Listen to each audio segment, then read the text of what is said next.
Our final presenter today is Kailin Spencer.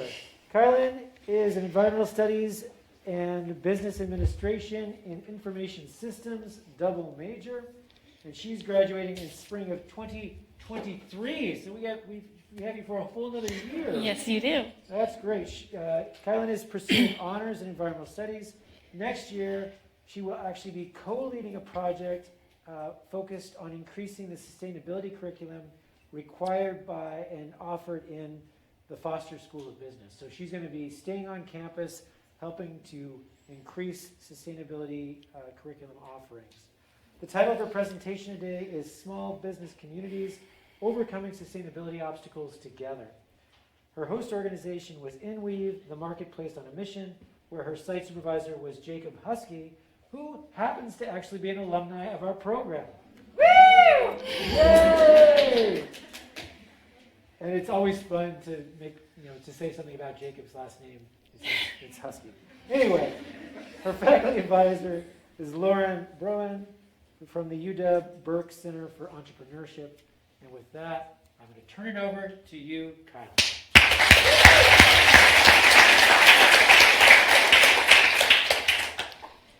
All right. Have you ever gone to throw something away and you're met with a system that looks a little bit like this? Sometimes there's instructions or photographs, but sometimes it's pretty unclear.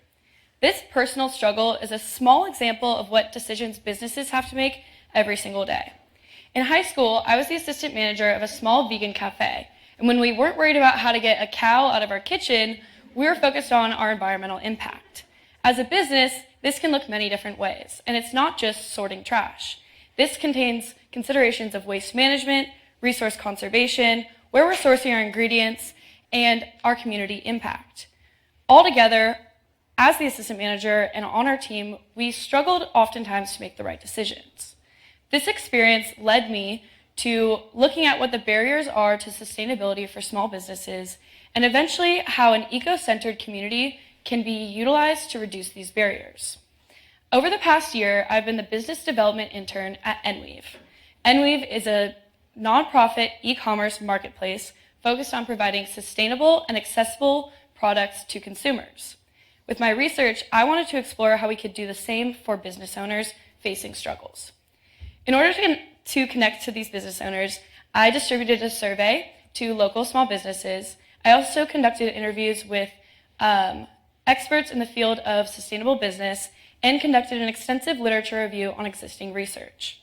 All of these methods led me to three main barriers: labor restraints, ambiguous definitions and certifications, and a lack of financial capital to invest in sustainable projects.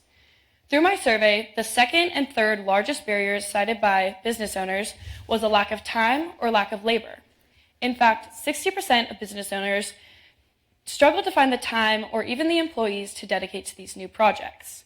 And these new projects are even more time-consuming when the information is just simply unclear. Ambiguity was a huge barrier for these business owners. Survey respondents were cited saying dopey certifications, greenwashing, and unclear information was all struggle they faced. One survey respondent even shared her story of sourcing a compostable packaging, investing hundreds of dollars into compostable packaging, only later to find out that it was extremely water intensive and not as sustainable as advertised.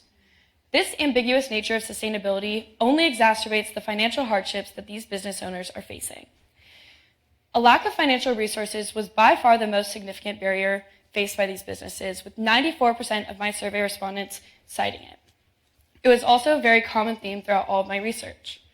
We all know that sustainable products are oftentimes more expensive, and small businesses are operating on very thin profit margins, and they're not able to always make this choice to switch to something that much more expensive. Luckily, throughout all of my research on the barriers, I actually found a lot of potential solutions that we can work on. One that I focused on the most was the development of an online, eco-centered community focused on collaboration and connecting of business owners. Like I said, this community would focus on connecting business owners that have like-minded goals, collaboration between business owners to solve common problems that they're all experiencing, and conveniently locating resources and research in one centralized location. If we take the example of sourcing a compostable packaging company, this business owner could take her experience to this online forum and share it with everyone. This will simultaneously be educating people, other business owners, on what not to do, while also asking for advice for people who may have been there before. This community can help to reduce some of the barriers that I've identified by increasing the team that a small business can work with and sparking a discussion on what sustainability actually means to all of us, all while keeping this information open and accessible to other business owners. But this is just the first step. These businesses are in extreme need for research that is more specific to organizations of their size and of their nature to understand their impacts and how they can mitigate them. They also really need government support that's focused on decreasing the financial burden or the ambiguous burden, so through funding and increased standards. Now take yourself back to that garbage can, making that tough choice. Imagine behind you there's a group of people, almost as big as this crowd, offering you advice, cheering you on, and supporting you throughout this decision.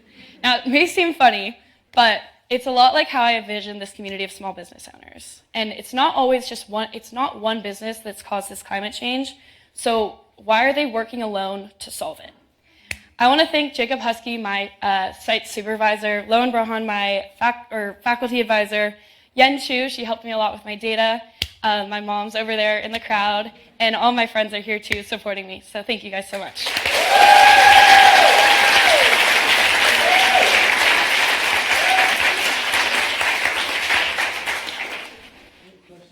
Any questions?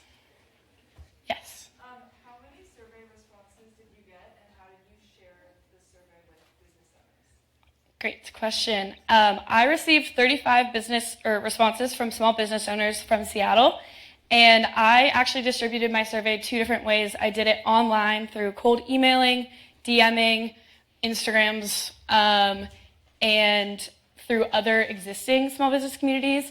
And then I also printed out flyers and went to business neighborhoods and farmers markets and distributed it that way too.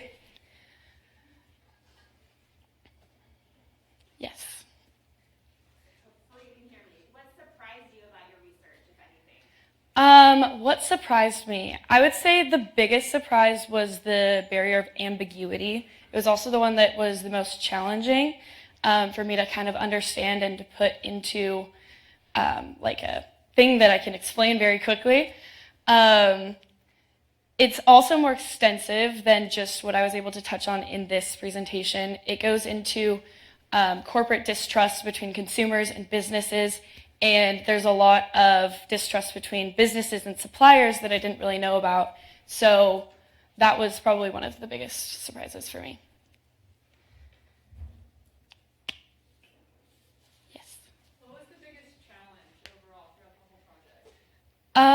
The biggest challenge I faced was I had 2. One was receiving survey responses. So one of the main barriers was lack of time, and it was pretty hard to convince these business owners to actually respond to my survey oftentimes.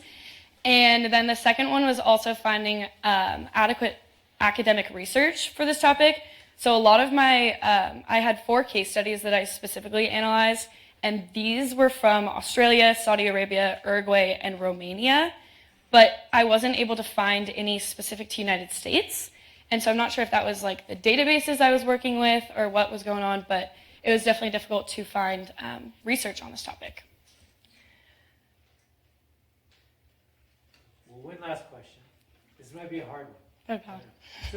So Seattle, we like to pass sustainability rules and regulations.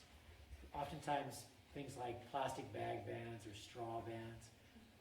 Did any of the business owners that you spoke with, the small business owners, did they talk about sort of local regulation and rules that impacted them personally? No, actually. I'm trying to think through my survey. There were some moments of free response that the business owners could share some of their experiences, but a lot of them were just asking for more resources. A lot of them suggested community development within small businesses, but none of them really spoke upon existing regulations. Yeah. Okay, interesting. All right, well, Kailin, thank you so much.